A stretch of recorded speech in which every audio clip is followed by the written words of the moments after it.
I have so much fun doing these, and thanks for your suggestions. Somebody said, would you please do a little segment on easy picking and strumming techniques? And I said, sure. Just haven't gotten around to it, so pardon the wait, but thanks for asking. And I'm going to show you what I do in each department, picking and strumming. I know that I started out as a strummer, so I will go with that. Back in the day, we had these cheap plastic picks. They were called celluloid.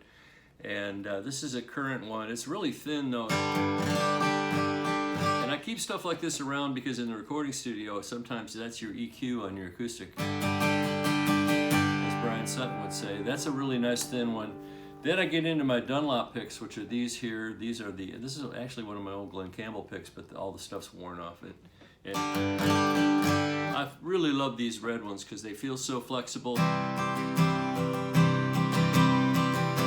Let's tackle some of the strumming right now. Down, down, up, down, down, up, down, down, up, down,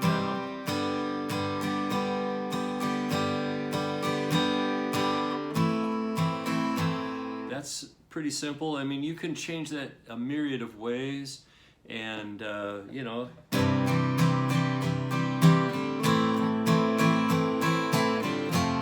You'll hear though, it's not just yammer, yammer, yammer, yammer. I try to put some, curves, some waves in the way it plays so that you have a little bit of emphasis on the groove, Like I might emphasize an upstroke, like.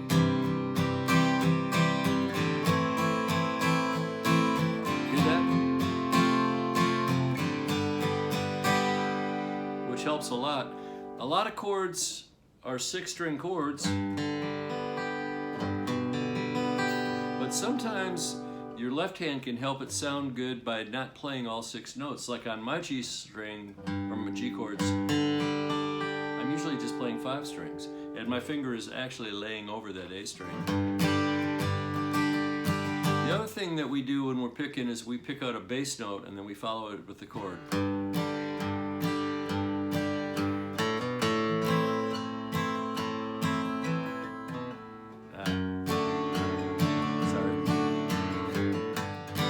Little melody in the bottom. I'm just doing down, down, down, down. That, you can tell it's getting a little boring. So, one of the things I like to do is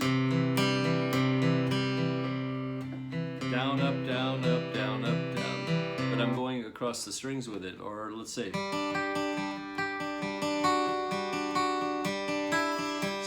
strings, just changing the notes a little bit. Also, when you get into bluegrass, like that first thing I played for you, you want to have a nice stiff pick for that. And if that's what you're doing,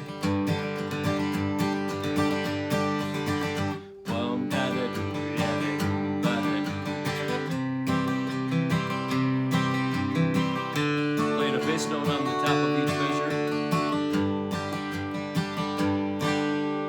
That's one thing to work on, but hit that bass note.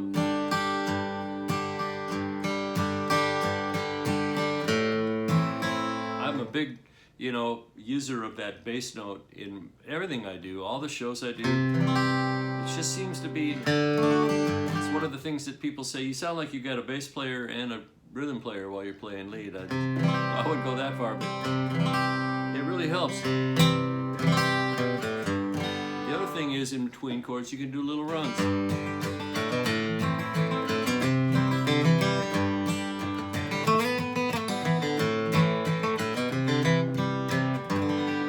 So practice that if you get a chance. And then when you're Glen Campbell and you're playing on a Frank Sinatra record, which all of us I'm sure will get a chance to do, you take a C chord and you put a capo on there, my Kaiser capo on the 3rd fret, and then just listen to that wonderful sound.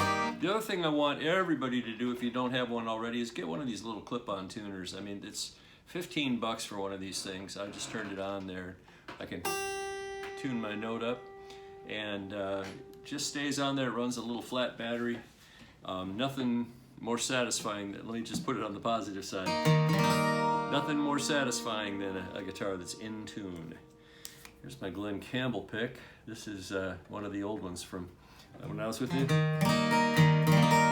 And Brian Sutton puts it, he said, these are my EQs. This is...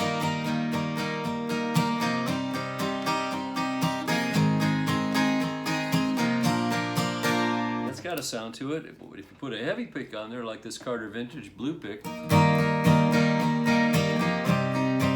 the difference? And then, as Tom Bukovac would say, the ultimate weapon is you take your pick, and instead of using the point, you use the side, and then you hear how it rounds that off really well? I've been trying to add that more. I'm just spending a lot of time at home practicing these days.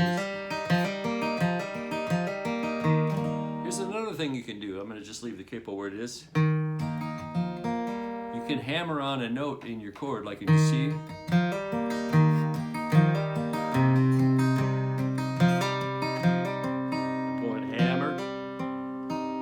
Right hand is hitting that first note and then using that hammer on for the second note and then for the next two notes. So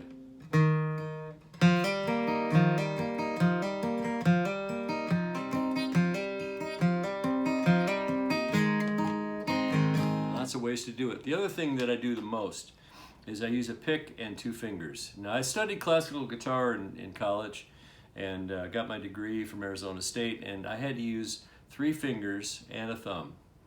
But that's a technique that I don't use much anymore, simply because I don't have that many calls to do classical nylon string stuff once in a while. But even then, sometimes I'll rely on a pick just because I know how to get a nice, consistent, clean sound with it. So I'll do this. I'm using a flat pick and 2 fingers. That's very much a Glenn Campbell thing. I'm going down with 2 or here's another thing. It's basically Travis picking, and that's one that probably should use have its own episode. Maybe I'll do that. But that's what I do.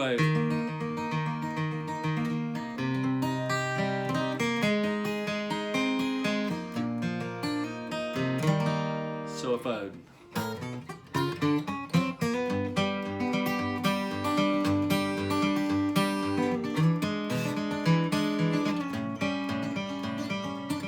down with the bass notes like a piano player would do in the old stride type playing. There's that. There's also when you're a rock and roller and you want to dig in, you know, you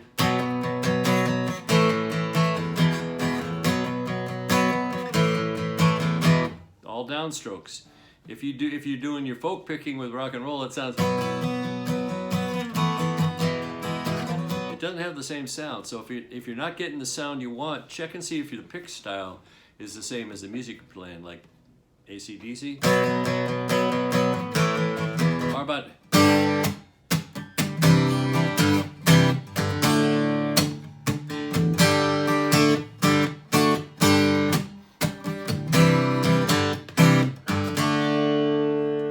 with my right hand palm. That's another technique to kind of keep it clean. Otherwise you're going to have and it rings too much. That's not the sound of the record. So here's another thing we do. We keep our heel of the hand on the strings down by the bridge, and then boom chick, you get that sort of old-fashioned corny. Well, there's 1,352 guitar pickers in Nashville. They can pick more notes than the number of ants on a Tennessee anthill. Well, there's 1,352 guitar pickers in Nashville. And any one of them just guitars can play twice as better than I will. Well, I was plus 13. You might say I was a musical proverbial knee-high. When I heard a couple new sounding tunes on the juke, blasted the sky. Well, the record man said everyone was Yellow Sun Records from Nashville. And up north ain't nobody buys them. And I said, but I will work on that steady strumming, right hand. Make sure you're brushing the strings evenly. And here's something I'm going to beg of you, please, please, please do not become what I call songwriteritis right hand. Oh man, I can't tell you how many times I've heard writers at Writers' Nights do the same pattern, and it's this one.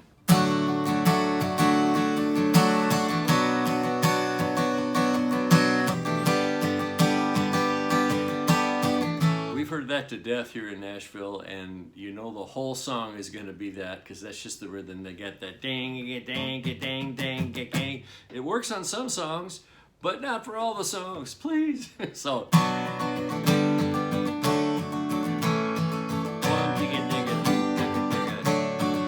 That's a 6/8 kind of feel. So I mean, there's so many ways to go, but the number one thing is get a pick that feels comfortable. And I like the ones that have a little bit of lettering on them, so I've got something to hold on to. Make sure your guitar's in tune, get a capo, because sometimes that makes the action lighter up here, and it's just easier to hold down those chords. And try like a bass. Alternating bass and chords. Try your, like a,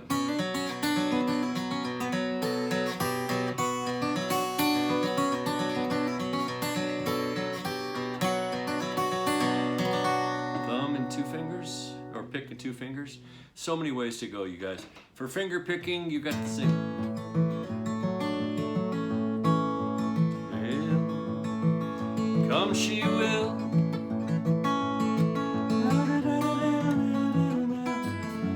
I don't know, one of those things. So there's that's the Travis picking I was talking about. I spent hours on a mattress on the floor, which is what we had for beds back then, listening to Libba Cotton and Happy Traum and all of these people that played. Listen to Leo Kottke, oh my gosh. Masters of that fast finger picking. I'm just going one, I'm going one, and then my third finger, or second finger, my thumb again, and my first finger. So I'm going alternate, they call it alternate picking. Thumb, finger, thumb, finger, thumb, finger, thumb. Too much to show you in one episode, but I hope you guys are enjoying it. Click subscribe on there for me if you would, and you'll get notified. If you hit that bell, it'll send you notifications when there are new videos. And looking forward to bringing you some more of your suggestions. I'm doing these for you guys, so if you want to make a contribution, do it to your local food, your area food bank. Just give them something and help other people through this crazy time we're having. Thanks for listening. We'll see you next time.